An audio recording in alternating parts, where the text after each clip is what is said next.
told Pav I was going to talk about a book creator app on the iPads, but I'm going to do a couple of minutes on actually devices in pre-primaries, because I know a few people have said, well, what if you don't have iPads? We've just been given 10 iPads for each of our pre-primary classes here, 8 weeks ago, 9 weeks ago. So we're still learning, but even before that time I was using my own iPad in the classroom so the children could still learn. So there are ways. Hands up if you've got your own iPad. Hands up if you've got iPads in the classroom. So there's a couple of different ways. So first of all, obviously, I've got my own iPad, and I had a Dell computer in my class. I also have a MacBook Pro, which I lease as well. So what I used to do was I bought for my MacBook Pro an app called Reflector app. I don't know if you've ever heard of it. And that way I can show my iPad through my MacBook Pro, which is connected, it's sounding basic, but connected through the cord into my whiteboard. We won't go into my whole back problem, but anyway, so I mentioned to Pav about getting an Apple TV, because that way all my devices can stream, as this is now, to the whiteboard without actually having to be connected by a cord. Even my MacBook Pro now, I don't even have my Dell connected. My MacBook Pro, I can use AirPlay to stream because I'm using Apple TV. Apple TVs are $99, they're not cheap. But there are other ways around it. So first of all, you can get a Reflector app if you have a Dell computer, but you have your own iPad. So they don't both have to be iOS, Apple related. If you've got a MacBook Pro, you can get a Reflector app as well. Is that sort of a bit confusing? Yeah, and I was talking to a girl from Concept AB the other day, and she said there's an app called ClassFlow and StudentFlow as well that you can use to connect to the... So there are apps that you can buy which can go through Windows or an Apple program to mirror your own iPad. So you can. Before I started using iPads with the students... Sorry, can I just ask a question? Does that mean that it becomes interactive on the... No, it's not interactive. It's simply mirroring. Yeah, okay. So if you have a look here, what I've done is I've clicked on Apple TV and I've clicked on mirroring. That's all. Now, if you've got a PC and you still want to use the Apple TV in your room, all you have to do is download AirParrot. So if you bought Apple TV and you're using it for your the iPad, you can still use it with your PC just using AirParrot, and it's $10 for Well, we've AirParrot. flipped. So if you've noticed, some people are presenting today using this, and they just flick using the source, because the Apple TV, where's yours, Des? It's up the top. Up the top is connected with an HDMI, so I just flicked HDMI or computer source. So I know that's a bit of tech information, but I know someone will come up to me at the end and say, well, how did you... So you don't have to have an Apple TV to mirror your own iPad. You don't have to have every child with an iPad or even 5, whatever. You can just have a teacher's iPad. So before I actually had the iPads for the children, I actually introduced them to this Book Creator app. And if we actually reflect on how we should be using technology in the classroom, we looked quite a lot at the SAMR model. Have you heard of the SAMR model? Basically, it means we can get an iPad and think to ourselves, how are the children using them in the classroom? What are they actually learning? Are we substituting, augmentation, modification or redefinition? So, for instance, if you look at some of the apps they have, whether it be Rocket, Speller or phonics games, can I actually still achieve the learning at the end of that task with a laminated board game or a jigsaw? Yes. Then why am I having a $600 device to achieve the same end result? So things like, you want to look at apps to use in your class that actually redefine what we couldn't do before. So for instance, Book Creator is one of those apps. I do follow them on Twitter. As Pav mentioned, I don't follow, when I first joined Twitter I did, it did my head in. So now I use Twitter just for my professional learning network. I follow not only educators, Apple Distinguished Educators, but I follow the actual app, Book Creator, Dropbox, and they often post their new things that are coming out. So, for instance, just to give you an idea, this is something we created with the children as a whole group before they got their own iPads. So we worked on, you can insert, Book Creator app, the children now, you can add photo, camera, pen, text, sound. Pretty standard type thing. But for instance, this one here, where is Quinns Beach School? Gosh, that one worked now. Sound. Oh, so we added kids. We looked at Google and we actually looked at some sounds.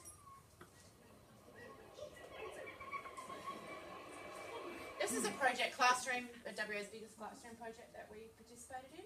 So we can add text, but then it's really hard to hear. I've got quiet kids. We are in the suburb of Quinns Beach. So that way they're learning if they can type, they can add sounds. The other great thing too, let me go to the next page, is if you, I mean you can insert photos, you can crop, I've taught them how to use the tool. They've added, you can add video. This was a project we did around WA where they had to explain where Quinns Beach was, the people up north, etc. So you can add sound, text, and things like that. So what they've done, I'm going to, this is the other thing with AirPlay. I'm going to get rid of my AirPlay. So this is one of our kids' computers. Kids are getting a little bit smart with doing this AirPlay too thing. They cancel each other out. AirPlay is a great way of keeping an eye on that particular child you've given that iPad to and making sure they're actually on the app they're supposed to be. Having said that, you can only have one device AirPlaying at a time, whereas if you have the Reflector app on your computer, I can often get 5 device screens up on my laptop. So I can check. Okay, so I have no idea who this one is. They want $10 even. Okay, so in Book Creator you can create a digital book basically. So big, huge tip. As I said, I've only had these 9 weeks and I've had lots of nightmares. They've got a book here. Down the bottom, it's got an I for information. Label the book. Otherwise it automatically is called New Book by New Author. So make sure as soon as you create a book, whatever purpose it is, and my students have made these books for the kindergarten children. So they've, for instance, this one is a sound book. So as part of our literacy rotations, let's have a look at this person as soon as it does. Okay. So you can add drawing tool. She's hopefully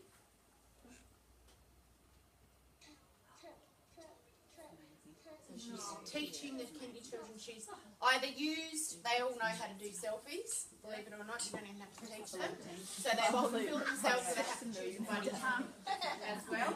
They've looked for things in Carlene has got the biggest laugh from you. So she's gone around the room, taken photos of things. They, of course, as part of their digital learning, may I please take a photo of you. It's really important. I model that through our class blog as well. You know, sorry I can't have a photo of you, Pia, on the blog because I can see your knickers. It's not appropriate. But it's about teaching them what's appropriate to go on the internet. Well, we can't use that because so-and-so's hasn't got legs together.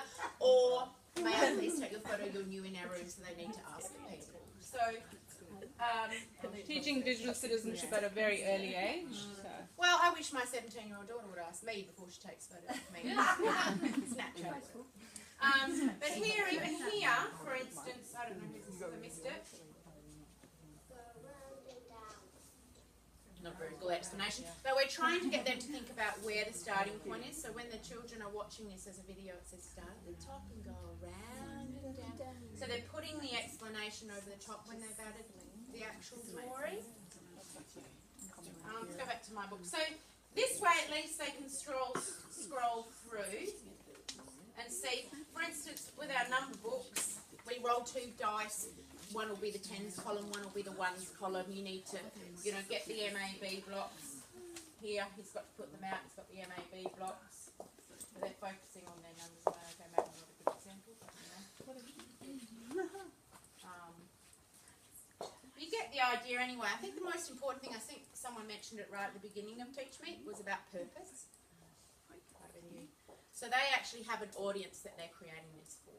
So they're creating for the kiddies. Well, what do they need to know? And we did a lot of exploring how to use the app before they went away and did it on their own. So now that centre is an individual, an independent activity. But for the first 5 or 6 weeks, they were with me. How do we do this? How do we do this? How do we? Now they ask each other. Or they just... Can you explain Dropbox with that as well? Because okay. it's important for people to choose the correct. Tip. I didn't know how to use Dropbox or Book Creator, so I'm learning, and the children see that I'm learning as well. All the children have a Dropbox account file that I've created. Yes.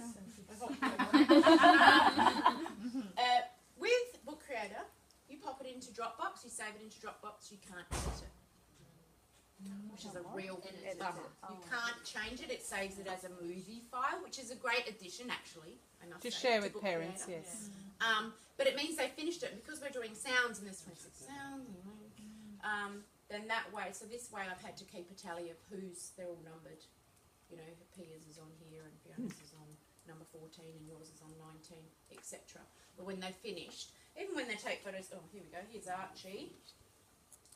So there's his bean thing growing. So that way at least we've got a copy. But yeah, that was one big mistake that I learnt, and the kids see that I've learnt it as well, that once we put it in Dropbox, we can't get it away with that.